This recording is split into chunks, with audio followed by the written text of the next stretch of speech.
Welcome to Tiger Wolf. I'm Josh, and this is David. Please be aware, this podcast contains strong language and spoilers.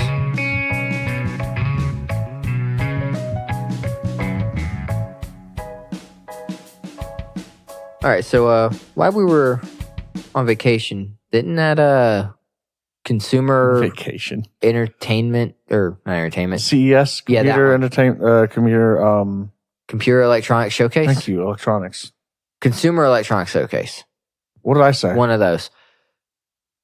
Consumer Electronics Showcase happened 2019. And yeah, that was the beginning of, mid last month, roughly. Okay. And well, the first thing, what we're going to do here is just chat a little bit about some of the things that caught our eye and, gush because technology is cool. Yeah. So the thing that really seemed to catch your eye the most when we were looking at a couple of things was the prospects of wireless charging or Wi-Fi charging. Well, it's not Wi-Fi charging. This one is different than the one we talked about last year. Okay. The one last year, as I understand it, was RF because it talked about the basically the signal bouncing around, being able to get devices pretty much wherever they are. Yeah. This one is IR, infrared, which means it needs line of sight. Okay. So it's line of from sight. what I looked into. It's line of sight and uses light. Yeah, that's exactly what it is. It uses light. Whereas our radio frequency was more like Wi-Fi, and that way that works. And they had this whole deal on their website that I checked out about how the IR is better because they can get better speeds for charging. It's still only 5 watts is what they're prospecting it to be when they launch. No, which is what not even a quarter of a normal wall charger. Right. So wall charger for the speed charging for Samsung is mine charger is 2 volts and at a normal not volts Amps. Thank you. At normal 12 volts, what they're pulling at 5 watts was 0.4617. 0.4 something. Regardless, it was about a quarter of that. Yeah. So it's not going to charge fast, which makes me iffy on whether it would even actually be charging while I'm doing anything on the phone. But if I had my phone just sitting on the table, sure. Yeah. Other things like speakers and that, it might be enough of a charge to keep them on, type of thing and whatnot. Like small, wireless speakers and whatnot. Basically maintain the amount of power they have. Like they mentioned things on there like video game controllers and this, that, and the other. And honestly, at that power level, I'm not sure how much they would actually be able to do, especially with multiple devices, because they can't. The way it's split between each device. Yeah, that's what it looked like. Was that the power that it can output is split between the devices? So it's not necessarily 5 watts per device.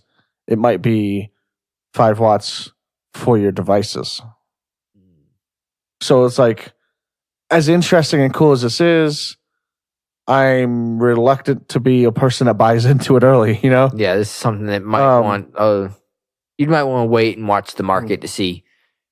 They did mention on the their upgrades that come down the pipeline, at least for maybe a year and a half. I pushed 2 this years. out 10 years.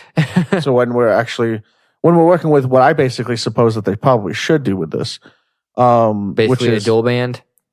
Yes, but they would work differently than that. So RF is going to be even slower charging if they use that. Yeah. And understandably so, and it degrades faster. So the further away you are from it. It has a much tighter bubble that you have to be in. Roughly, yeah.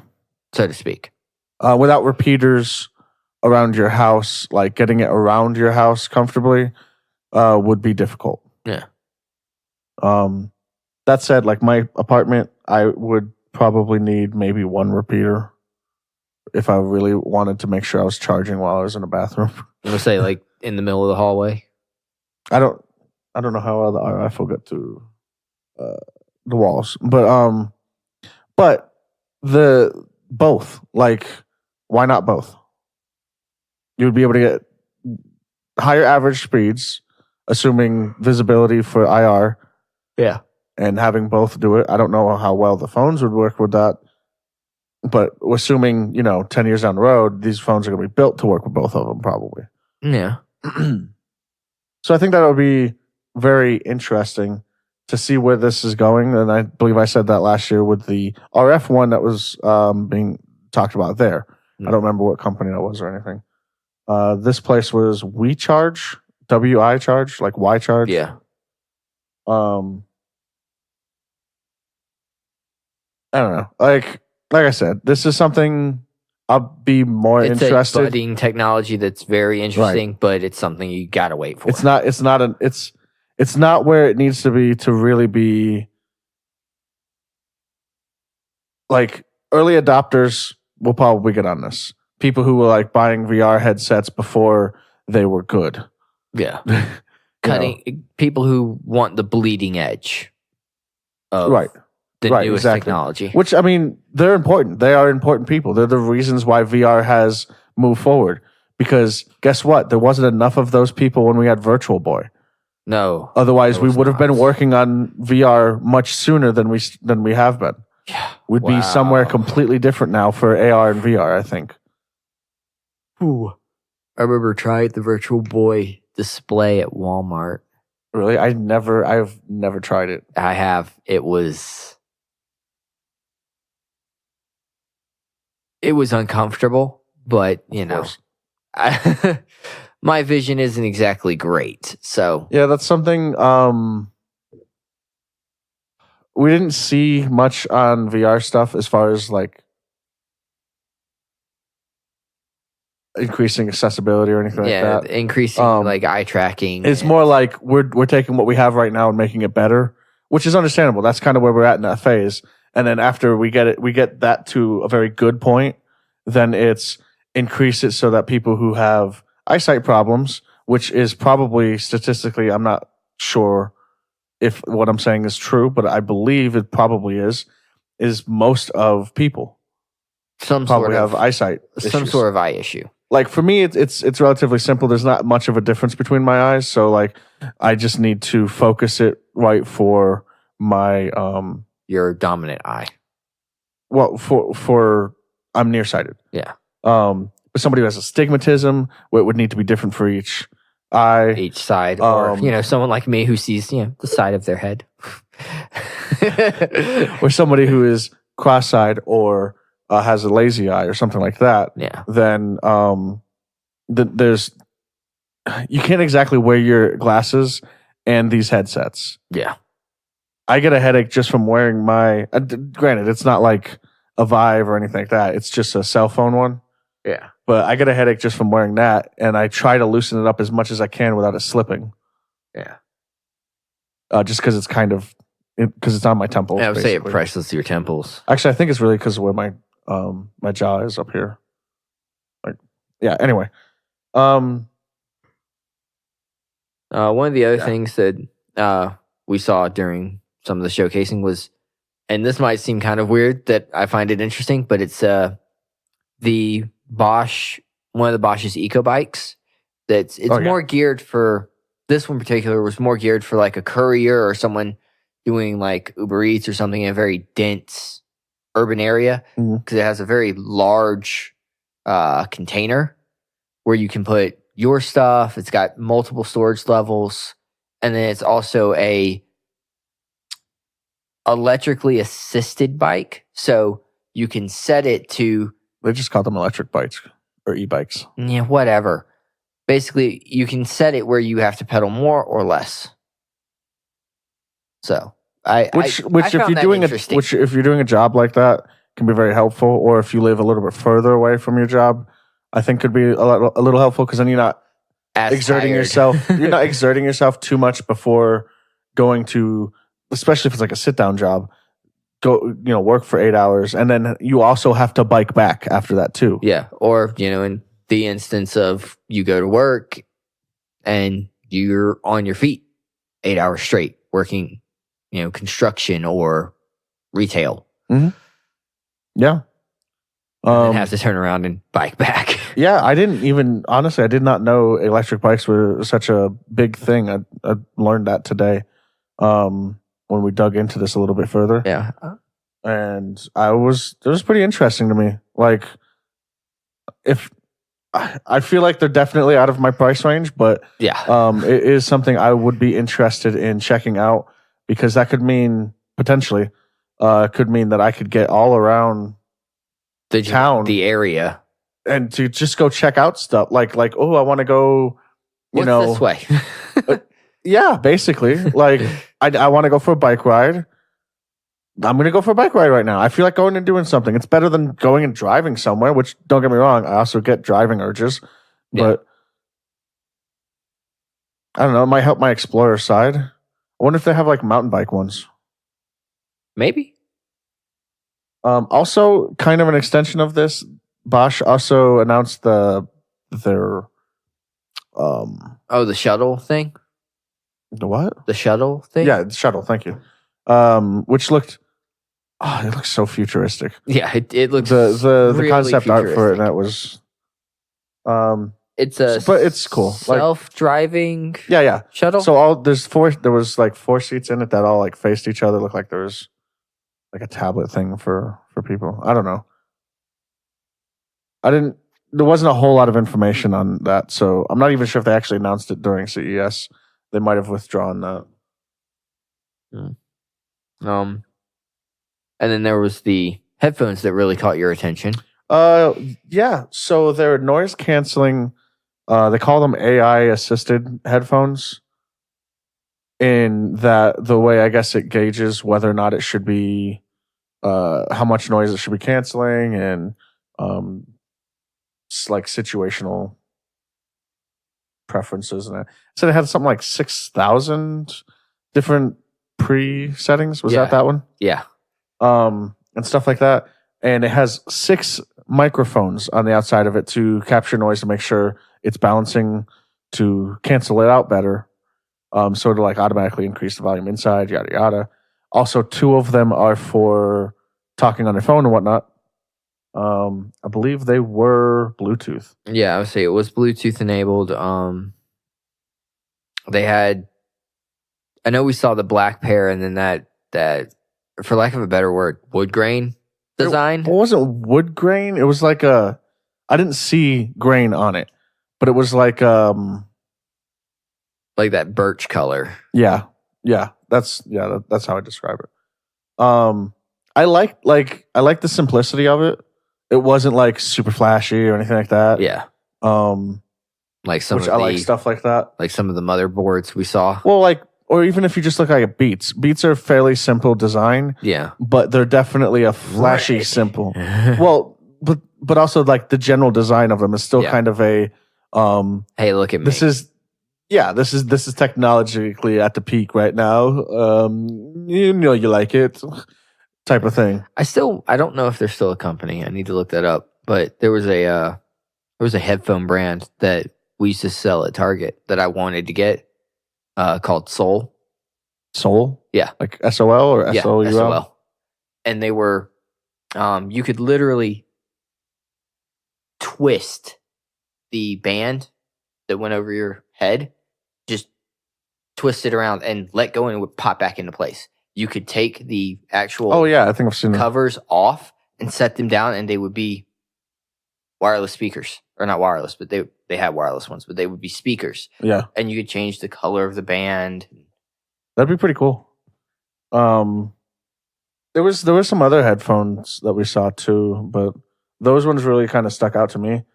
Because I have hard hearing, and it being noise canceling immediately helps that. Yeah. It also helps to help me ignore people. But the fact that it finds the right balance for it, and that it can be like somewhat open airish, and stuff like that was pretty interesting. Sound stuff is always kind of interesting to me because of my hearing stuff. Yeah. Then there was the Ember Wave wristband. Yeah. This one is another one that caught my eye because I am often way too warm for wherever I am. Like right now, it's actually it's comfortable, slightly chilly. So for you, I know it's probably cold in here. It's definitely chilly. Yeah. Well, I can sitting feel here in a hoodie. So my toes and my fingers are a bit cold. But often, like if I'm at your apartment or at work, especially at work, yeah, it's it's a bit too warm. Like I'll It's- even admit in my apartment, it's sometimes a bit too warm. well, right. And as soon as it's getting a bit too warm, like your level of a bit too warm is uncomfortable. yeah, for it's me. uncomfortable for you. So what this is a wristband, like a watch type thing that is like a personal thermostat. Basically, it hits you with heat or cold, depending on what you basically What you have it request set of at. it or whatever you set it to do. And your nervous system reacts to it to balance your temperature appropriately. So I would set it to cold if I'm in an uncomfortable warm position. Yeah. And my nervous system is going to balance to the cold, so it's going to make me feel cooler. Yeah. Or warm if like right yeah. now if I did it, my fingers would probably be comfortable again. Yeah. Which is really cool, like kind of psychosystematic manipulation. Yeah, like it definitely sounds like pseudoscience when he was explaining it, but Yeah. then we started reading yeah. the stuff for it, and I'm like, okay, it makes more sense after I've read the It's stuff like for it. the best analogy I think they had on their thing was like if you take an ice cube and just set it on your wrist, your whole body's going to feel colder. Yeah. Because your body it's trying to regulate to it. Yeah. And I think that's the concept there basically. Yeah. Honestly, I hate wearing things like that, so I would probably only wear it when I needed it. But It's still something that definitely piqued your interest. yeah, I thought it was interesting. Again, probably not something I'm going to buy, but definitely interesting. Definitely something that like 5 years down the road when it might get a little bit smaller, more efficient or something like that, I might take a look at again. The thing that catches my eye every time I see stuff about it, the foldable screens, the flexible screens. Well, yeah, man. Like we got Samsung and LG with roll-up screens. Yeah. And just pretty much everywhere there's the bendy display screens and like we saw stuff about the cell phone screen things, which that one is like I would not be able to use that. Yeah. I'm trying to poke a piece of paper to make a call right now. I'm going to hold a piece of paper up to my face type of thing.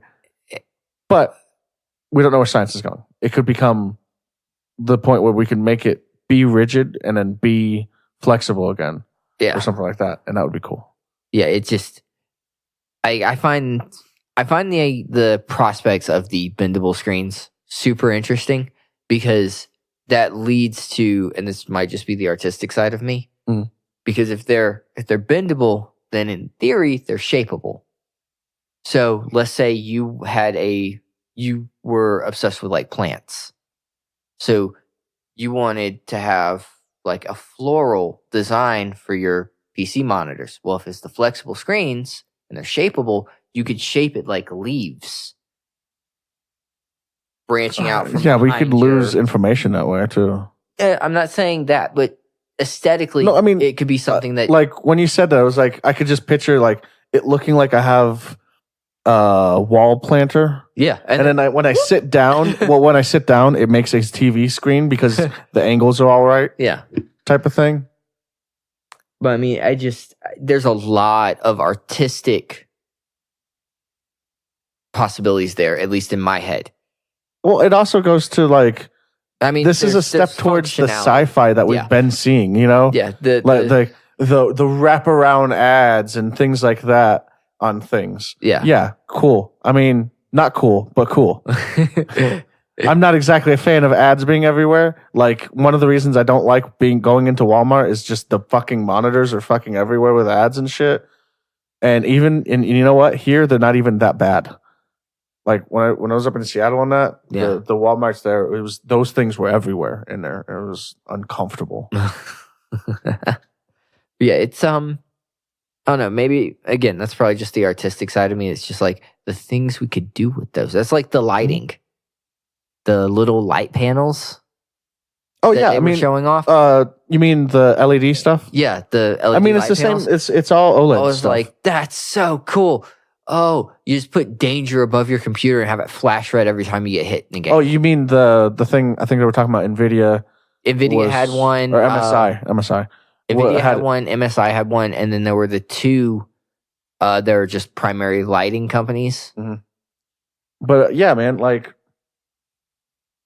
I don't know. I imagine myself one day having a really cool desk that has like underlighting on it and stuff like that. Maybe one day. But I don't want to do that because then you can see all the dust and stuff under my desk. It would just give you an excuse to clean more often. You mean a reason to have to clean more often? However you want to look at it, I'm saying. I prefer negatively. Oy vey. I mean, honestly, like there was a whole bunch of shit about gaming and all this other stuff, which while that stuff is really cool, I'm not really planning on upgrading anything on my system for the next 5 years or so. Until you have to. Right. I mean, maybe monitors and peripherals like that, sure. But internal components, it's interesting. It's cool. I am excited for where it's going. It's but just it's too always expensive. well, it's not just that, but it's always going to be progressing that direction. Yeah. So like where it is right now doesn't matter as much to me. Where it is in 5 years when I'm buying my next parts, that's when it's going to be more interesting to me. Yeah. Because it's going to be steadily progressing. Like every year, it's going to be, oh yeah, now it's going to have more power and do these things. And it's slightly smaller. Or much more smaller, Yeah, like or the much tablet more one we were looking at. Oh, Jesus. But the RTX thing, now see, that's the kind of thing I'm interested in. The real-time reflection, oh, yeah. Delio. Oh, that was sexy as hell. turn off, turn on. Oh, wow. That's a difference on that water. Oh yeah, I mean, don't get me wrong. Like graphically, that was still very acceptable without the RTX. Yeah. With it, it was a living world. Yeah, it was beautiful. So yeah, I like the idea of RTX. Again, I'm not ready to make a jump into that one because I just got my 1080 last year. Yeah. I think that pretty much covers CES for us. There wasn't a whole lot of hotspots there. Like there wasn't a lot of things that we were like, oh, we should do something about this. We should talk about this or whatever. Yeah. It was a lot of expected progression Pretty much. for every like the VR stuff that was in there. Pretty much exactly what we expected from what was announced last year. Yeah. From like Vive, primarily Vive. Yeah. You have anything else? Nah, that's pretty much all the things that I found interesting. All right. Well, I suppose that's the end of the episode. Please like, comment, follow, and share. And also, more importantly, thank you for listening. Take care. Bye.